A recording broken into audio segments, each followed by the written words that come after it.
A plastic manufacturing company is operating with an employment of how many workers? 128. पूरा question पे ध्यान चाहिए, तुम्हें सॉल्व करना है, ये अप्रोच रखो. The product is in great demand. Product is in great demand. The company desires to increase the production to meet the market demand but short of skilled workers. समझा क्या? Company finds extremely difficult to find new workers to fulfil the demand.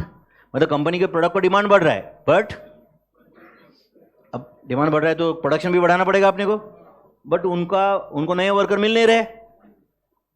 Company is considering the introduction of incentive, हेल्से और Ron. क्यों incentive का सोच रहे, समझा क्या आप लोग?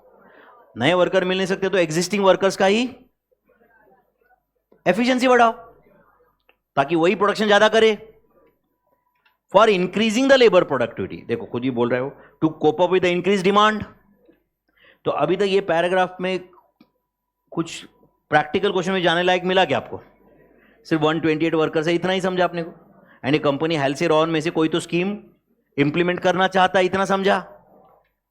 Company believes that if the proposed incentive could bring about an 15% increase in present earning of the worker, it could act as a sufficient incentive for them, बोलो, to produce with a increased efficiency. 15% work earning per बढ़ना चाहिए उनका. Following data is worth consideration in measuring increase in productivity for the month of April 2025. Hourly rate of wages is how much? 30. Guaranteed wage rate है ये. Maximum time allowed to produce 1 unit is how much? 2.5 hours. मतलब ये time allowed per unit है. Number of working days in a month 25. Number of working hours of each worker per day 8. Actual production 12,500. ठीक है. Calculate effective rate of earning under Halse-Rowan scheme. Effective rate of earning मतलब total wages payable divided by hours worked. Next, calculate the increase. Calculate the बोलो increase labor efficiency on introduction of incentive schemes. समझा आपको ये? चलो next बोलो. Calculate the saving to the plastic company in terms of labor cost per unit. In terms of labor cost per unit. Advise the company about selection of the scheme to fulfill their assurance. तो कहीं ना उन्होंने assurance ऐसा word तो use नहीं किया है ऊपर, समझा क्या आपको? बट कहीं ना कहीं वर्कर का 15% अर्निंग बढ़ने वाला है. समझा क्या? अभी ऐसे ये लोग क्या कॉपी पेस्ट में भी इज्जत से करते नहीं. समझा रहेगा आपको? ऊपर का एश्योरेंस वाला सेंटेंस डिलीट कर दिया इन्होंने, बट नीचे क्वेश्चन में से डिलीट करना भूल गए. कहाँ एश्योरेंस दिया ऊपर? देखो क्वेश्चन में.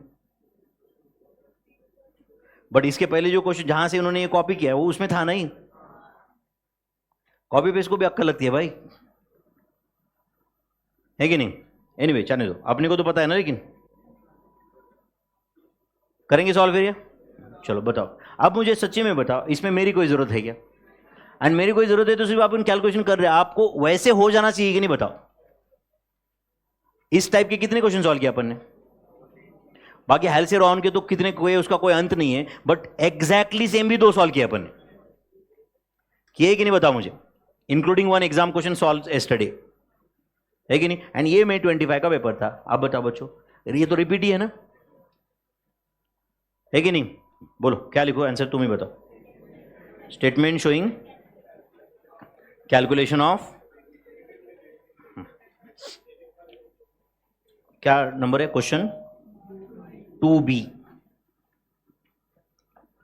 क्वेश्चन 2B बोलो. Statement showing calculation of effective wage rate per hour. Statement showing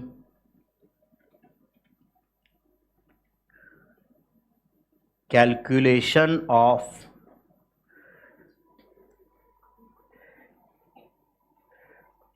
off क्या? Effective earning per hour. Effective earning per hour and saving in labour cost per unit, चलेगा क्या?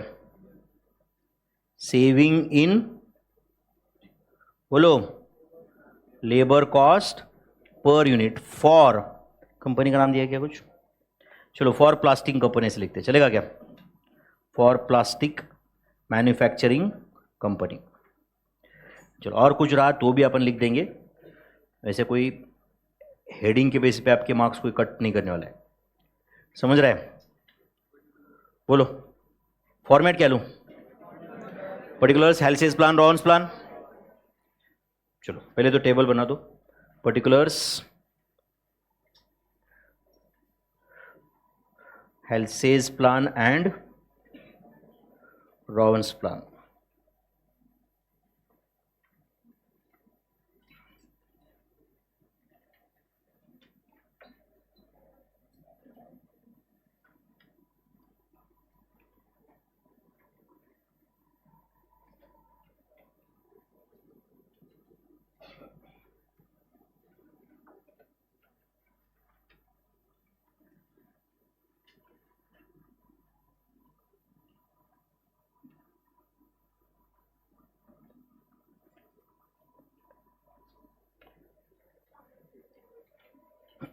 मैं कुछ नहीं करने वाला हूं भाई, तुम सॉल्व करोगे, तुम लिखोगे, मैं बस आपके साथ में हूं, ठीक है? गलत हो गया तो तुम्हारी रिस्पॉन्सिबिलिटी है। बोलो, नहीं बताओगे? Standard, standard time per unit, ठीक है, चलो write down. A, standard time per unit of output. Standard time की जगह और क्या लिख सकते थे आप? Time allowed. कितना है? 2.5, चलो 2.50 आवर्स, ठीक है, स्टैंडर्ड टाइम। अभी एक्चुअल आउटपुट दिया है क्या? एक्चुअल आउटपुट क्या फॉर द वीक है या फॉर द मंथ है? देख के बताओ, for the month. Actual output for the month दिया है आपको, कितना है? 12,500 क्या यूनिट्स? 12,500 यूनिट्स, ये एक्चुअल आउटपुट है। ए इंटू बी क्या रहेगा फिर? Standard time for actual output, ठीक है, स्टैंडर्ड टाइम फॉर, वैसे मैंने सिर्फ स्टैंडर्ड टाइम लिखा तो भी फॉर एक्चुअल आउटपुट है ही ना उसमें। स्टैंडर्ड टाइम फॉर, बोलो, actual output, standard time for actual output, is it A into B? कितना है बोलो? 31,250 hours, this is standard time for actual output, 31,250 hours. अभी एक्चुअल टाइम टेकन, ठीक है, actual time taken, actual time taken by workers, actual time taken by workers, बोलो 8 hours per day पर worker. एक worker एक दिन में 8 घंटे काम करता है, into 25 working days in a month, 25 working days in a month. मतलब इन दोनों का प्रोडक्ट अभी तक जो 200 आया वो क्या है? एक वर्कर 200 घंटे काम करता है 25 दिन में, एक वर्कर। ऐसे कितने वर्कर्स है? 128 इंटू 128 स्किल्ड वर्कर्स, ठीक है, into 128 skilled workers, answer 25,600 hours. ये टाइम टेकन है बच्चों, तो C माइनस डी क्या आएगा? टाइम सेव्ड, तो E time saved, is it C minus D? Answer 5650 hours, 5650 hours is time saved. अभी क्या बेसिक टाइम वेजेस, ठीक है चलो लिखो बेसिक टाइम वेजेस दिया है क्या, अर्ली रेट्स कितना है, guarantee rate 30 rupees per hour है, तो rupees 30 into D, rupees 30 into D, दो answer. Basic time wages, obviously ये आंसर रुपीज में है, आंसर रुपीज 30 इंटू डी ना, तो 25,600 इंटू 30, आंसर 7,68,000।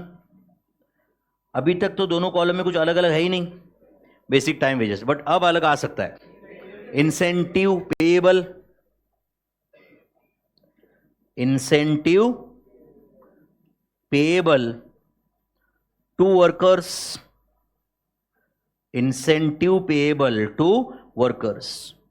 बोलो इंसेंटिव पेएबल टू वर्कर, पहला कॉलम कौन सा, हेल्थ से कहेगा तो बोलो 50% इंटू टाइम सेव्ड कहां है बता दो, ई, हाँ ठीक है 5650 कोई problem, E into 30,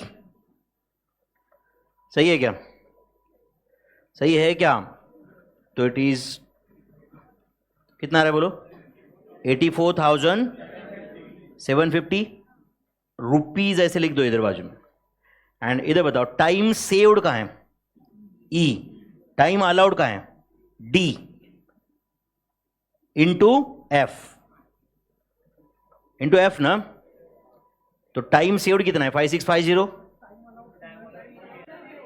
sorry time saved कितना है, ई है ना बराबर, एंड टाइम अलाउड कहां है, सी है, तो ई डिवाइड बाय सी रहेगा इंटू एफ, तो 5650 डिवाइडेड बाय 31,250 इंटू 7,68,000, आंसर दो 1,38,854.40 is incentive payable to workers, incentive payable to the workers। अब H क्या लिखो, टोटल वेजेस की जगह टोटल अर्निंग ऑफ वर्कर्स ऐसे लिख देता हूं, चलेगा क्या, प्रॉब्लम नहीं ना कुछ, total earning of workers, tell me is it F plus G, total earning of worker, obviously this is in rupees, total earning of workers बोलो 7,68,000 plus 84,750, 8,52,750, and इधर 7,68,000 plus 138,854, 9,06,854.40 total earning of workers. चलो एक बार question देख के बताओ क्या पूछा है उन्होंने, effective rate of earning per our, तो चलो एटलीस्ट एक क्वेश्चन का आंसर मिल रहा है अपने को, आए effective rate of earning per our,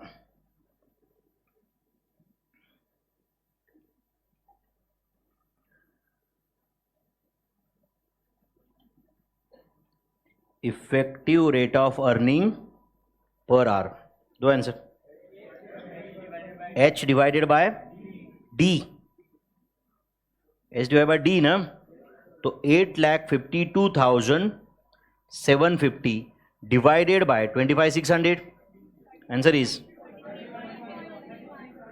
33.3105 approximately, and इधर बताओ 9,06,854.5 divided by 25,600, 35.424, this effective rate of earning per hour,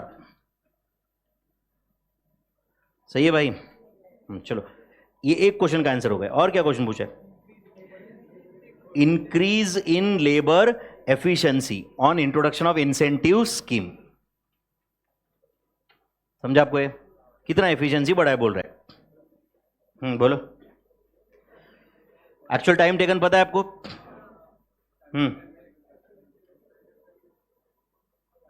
कितना परसेंट एफिशिएंसी बढ़ा है उसका, तो अपन ऐसे करते हैं, time worker would have taken, बोलो before introduction of incentive scheme, चलेगा क्या? तो right down, time workers would have बोलो टेकन विदाउट इंसेंटिव स्कीम, चलेगा क्या बच्चों? कितना टाइम लेते वर्कर फिर बताओ, बोलो ना बच्चों, कैसे फाइंड किया आपने? 2.5 इंटू 12,500, सही है क्या मेरे भाई? 2.5 hours per unit into how many units? 12,000, मतलब 12,500 यूनिट्स के लिए वर्कर इतना टाइम लेते हैं, अदरवाइज नहीं समझा आपको? टाइम मतलब जो टाइम अलाउड था उतना ही ले रहे हैं, ऐसे ही मानेंगे ना हम लोग, हमारे पास और कोई डेटा नहीं है। जैसे कल प्रीवियस क्वेश्चन में उन्होंने क्लियरली देखा था कि this is the time taken before incentive scheme which may be taken as time allowed, ऐसे लिखा था स्पेसिफिकली। चलो बोलो कितना है यहां पे? 31,250 आवर्स, नहीं समझा आपको? 31,250 आवर्स। अच्छा, टाइम टेकन इससे कम ही है ना बच्चों, 31,250 आवर्स, समझा क्या आपको? ये वैसे standard time for actual output लिखा है अपन ने, बट सिर्फ वर्डिंग चेंज किया मैंने। समझ में आ रहा है कि आपको ये? यस और नो? तो बोलो एफिशिएंसी रेशो कितना, एफिशिएंसी कितना बढ़ा है, कैसे कैलकुलेट करेंगे? Standard time divided by actual time into 100, write down K efficiency ratio कैसे मिलेगा? J divided by D into 100, तो 31,250 divided by 25,600 into 100, 122.0703,125%, 0.703,125%। Do you agree? तो बताओ L, increase in efficiency percentage, increase in बोलो efficiency percentage कैसे मिलेगा? Can I say it is K minus 100? Yes और no? अरे 122% पे काम कर रहा है, मतलब कितना बड़ा एफिशिएंसी? 22.0703,125%। नहीं समझा ना को कोई? अच्छा, ये डायरेक्ट चाहिए रहता तो आपको कैसे मिलता बताओ? डायरेक्ट टाइम सेव डिवाइड ये कर देना, समझा क्या आपको? ये कितना टाइम बचा है, उतनी कितना टाइम बचा है मतलब उतना एफिशिएंसी बढ़ा है ना, 22% एफिशिएंसी बढ़ा है, समझा क्या आपको? ये कितने क्वेश्चन का आंसर दिया हम लोग? 2। अभी क्या बोल रहे हैं? और कैलकुलेशन ऑफ सेविंग इन बोलो लेबर कॉस्ट पर यूनिट। अच्छा, लेबर कॉस्ट पर यूनिट हम पता करें क्या? अभी पता करें क्या? राइट डाउन एम, क्या लिखो बताओ? Labour cost per unit after introduction of incentive scheme, after introduction of कौन सा scheme?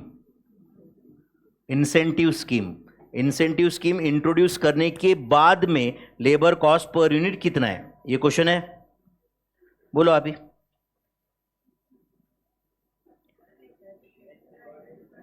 H divided bye B, H divided bye B, obviously answer rupees में, H divided bye B 8,52,750 divided bye 12,500, answer is 68.22, सही है। And 9,06,854.40 divide by 12,500, 72.548352 is labor cost per unit after introduction of incentive scheme, yes or no? उसके बाद बताओ labour cost per unit, labor cost per unit before introduction of incentive scheme. Before introduction of incentive scheme कितने hours लेता था वर्कर? 2.5 hours into 30 rupees per hour, कितना है फिर बोलो? 75. तो saving in labour cost per unit मिला क्या आपको? मिला क्या? बोलो फिर कितना है saving in labour cost per unit? कैसे फॉर्मूला बताओ? N माइनस M, दोनों जगह सेविंग अलग अलग रहेगा ना. Saving in labour cost per unit, ओ saving in labour cost per unit. दो answer. Is it N minus M? Answer 6.78 and 75 minus 72.54, 8352, 2.451648. This is saving in labor cost per unit. सही है. और क्या क्वेश्चन पूछे?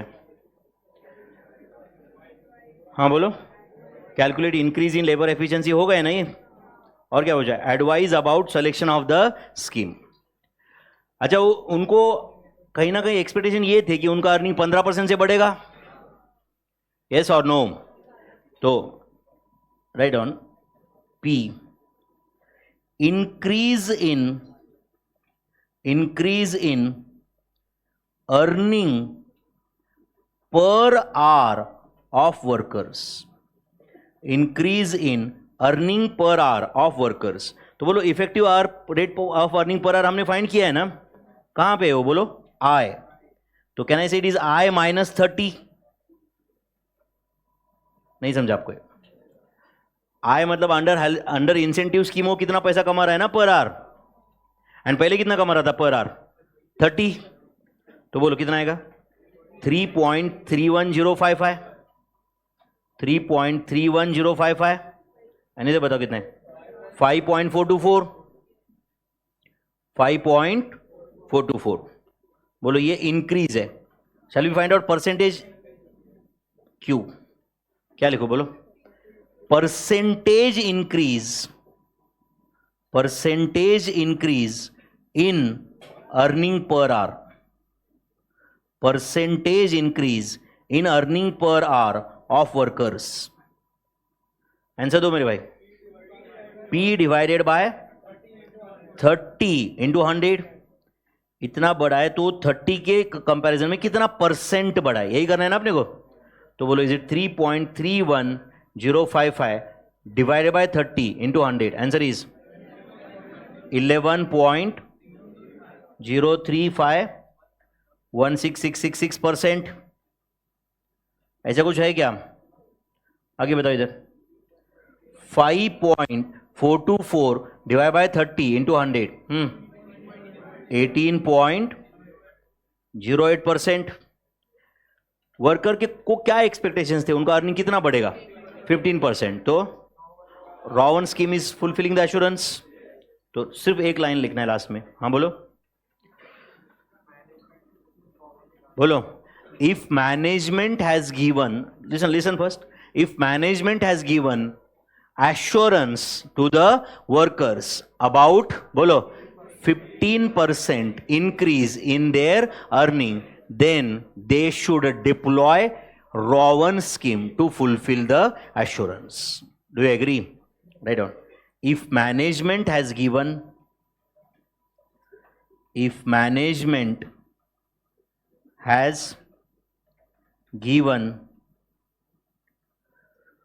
assurance of, बोलो मेरे भाई, 15% increase in earning of workers. If management has given assurance of 15% increase in earning of the workers, then बोलो they should deploy, deploy मतलब इम्प्लीमेंट, बराबर है ना? डिप्लॉय कौन सा स्कीम? Rowan scheme. They should deploy Rowan scheme in order to fulfill the assurance. In order to, बोलो मेरे भाई, fulfill the assurance.